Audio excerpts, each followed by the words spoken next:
right, Christian, how are you encouraged? I think a lot by the, especially there with the gospel, of recognizing like the immensity of this judgment, and then realizing like that should be me, you know, but instead it was Christ. Yeah, I think that was encouraging. Caleb? Yeah, very similar. I appreciate being reminded that Christ has taken our darkness of judgment. David? Similar, that I have to trust God every day because through Jesus He has defeated all the enemies and set us free. I liked one of your first applications where you asked us, are we preaching to our people and preaching fear or confidence? And it's a great question. That one to leave our people with confidence, God, not fearing Him. I liked your gospel connection. I was just a cool imagery of Jesus inviting us into the light. Yeah, I just thought it was encouraging that, there's nothing that even touches this God. So that just came across the whole time, so why wouldn't I trust Him? What do you think you could have done better on? So many things. I think the thing I struggled with was how to tell the story in a way that was engaging, but that was also quick. And I just found that really challenging to do, because there's so many other things I wanted to say that it's like I just couldn't get to because the time with telling the story gets taken up. But then there are times where it felt like, man, we're moving on from that. Yeah. Caleb? This is a somewhat minor thing here, Christian, I wrote down, but as you're moving through your sermon, help us when you put us in the text. This is such a big text. You have to give us chapter also. Yeah. Anyway, that's a little thing. No, but sometimes you gave verse, I was like, whoa. Yeah. I think I felt myself like relying on the fact that we all knew the order of the plagues, and then I was like, yeah, that's probably not a good thing. But that was more like near the end. I was like, shoot. I have two questions. First, what was the title of the sermon? Oh, that was unfortunate. I actually so my title was Prince of Egypt, and I wanted to roll back on that more and draw out the idea. That was gonna be my way of drawing out the idea that it's kind of this battle of gods, but I didn't have that highlighted enough to say. It's just near the top of my page, so I just totally forgot about it. But that's good. And the other question you was talking about this, why you decide preach play by play, like a 6.7. Yeah. So for that, I basically I could have just missed something, but I saw no kind of these. I didn't see divisions in the text where these plagues mean this thing and these plagues mean that thing, and so I thought, well, I'm just going to try and work through the story in a way that builds escalation and kind of points out, oh, this is a new detail. Let's think about that for a second and then keep moving. So again, I don't know how successfully I did that. I think there's a lot to balance, but yeah, I didn't see a way to first point, second point, third point. So yeah. Thank you, because I had that question because I really think it's hard to preach so much text. So I want to know your opinion why you did it that way. I liked your imagery on Jesus shining the light, darkness. I was just thinking of the text with all the imagery in there, could have brought that more in a way that you painted pictures in our minds. Just kind of felt that a little bit more. Yeah. Outside of your gospel connection, I didn't feel like you argued specifically for the first half of your main point of God draws near to His children. Yeah.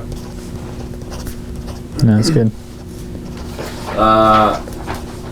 So while I thought that some of the content in your applications were good, Yeah. they were big leaps. Yeah. Where it was like, boom, boom, boom. By the way, persecution, accountability. And I'm like, wait, what? Like, it was, what you said was fine. I just was very unsure how you got there half the time. Just felt like, You need more of the steps in between. yeah. Yeah.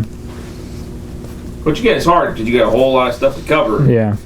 But, I was trying to do that thing where you just like, you sort of ask that you slip it in and then you move on. yeah, But yeah. it's got to be, if you're going to slip in, it's got to be pretty much right in line with what's going on. All right, Christian. Second thing I have here is on your main point.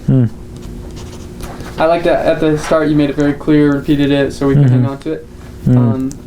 I don't know how one would exactly do this, but I'm giving the comment because I've heard it. Yeah. Instead of repeating it word for word throughout the Yeah. message, finding a way to reiterate it some other way. Yeah. That's good. Agreed. So what is that? I mean, I suppose that just looks like part of it you mentioned or something? Sure. Yeah. That maybe would have helped me argue for the first half. Yeah. Just repeat kind of that for, oh, this is where God is drawing near to show Yeah. it, you know? Yep. Yeah. That's good. So you said to us that you want to make an escalation, Yeah. preaching table play, but your tone, Yep. Yeah. it was Yeah. not a tone of escalation. It Yeah. was, you were flat, Yeah. and I think you should go escalating that Yeah. emotion that Yeah. Yeah. of each play. So I got your main point at the beginning, but I don't know if it was just me or but I missed the points to argue the main point.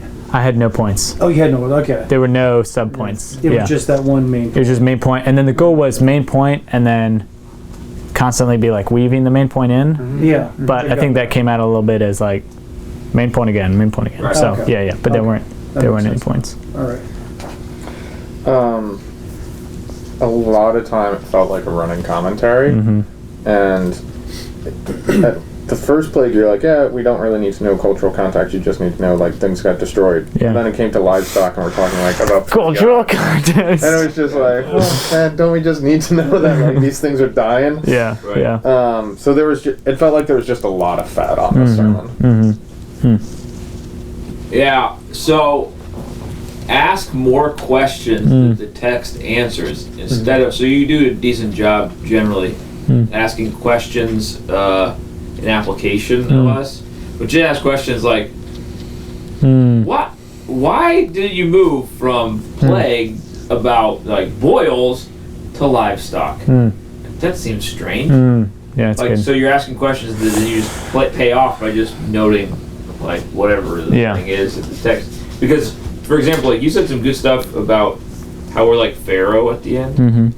But just say that, just ask those things as questions instead of like condemning us as if you know exactly what we all think. Yeah. Yeah. Just ask them as questions, and all of a sudden, like, I have to answer the question. So that would be one way to keep from also sounding like a running commentary. Yeah. Yeah. That's good. What do you think you made some progress on? It wasn't gospel the whole time. Hey! So I felt like I stayed at least a little bit closer to like Yeah. trying to say what the text is saying, which probably got me too far into the running commentary, but at least I wasn't just like connected to the gospel all the time. Right. So Okay. Caleb. Your transition to your gospel connection to me was very clean. I wasn't able to write down, but the way you did it, however you worded it and worked Yeah. on that, yeah. it seemed very natural transition, which I think is harder done than you made it look. Appreciate that. I really like the way you use the cultural context to explain some part of the text. I liked some of your exegetical work, recognizing Pharaoh wasn't immediately affected by the plagues himself personally, and then the story of God was doing this to reveal this to Egypt, but not just Egypt, to Israel, to tell the children through further generations. Yeah, same. You had some like exegetical insights that certainly opened up and drove home the point that you were making Mm-hmm. from the text. I thought you had a good literary context of kind of like the entirety of the book of Exodus up until this point, just in like 4 or 5 sentences, to kind of answer the question, okay, why are we preaching this? Which is very quickly got us like, oh yeah, this is what's been going on in Exodus, and then we're launched into this. Christian, another thing I appreciated was it's clear you're talking to us as pastors, and so bringing specific analogies to us. For example, I really like the way you described Pharaoh as the anti-worship pastor. That was awesome. Yeah, so making it relatable now. I like too the way that you use the illustrations about some things that happens in your life and how then you connect to the text or to an application. I did like your gospel connection and then that imagery of a light shining in the darkness and like that worked well. Yeah. Yeah, I thought you used your illustrations well, like, and just told them well, but also like it was clear what you were doing with them. Yeah, so that was going to be mine. Like I thought, if you go back and preach this again, that one you had about playing with your brother and giving him a controller, but it's not plugged in. Yeah. Like that would be a great one, even just like as an overarching thing of this whole thing, because it made sense. Like Pharaoh is not in charge at any moment of this whole thing. Yeah. It totally made the point, and it was short enough. It was funny. It led us to kind of be like, oh yeah, this Pharaoh guy, he's got Jack. So it was good. There you go.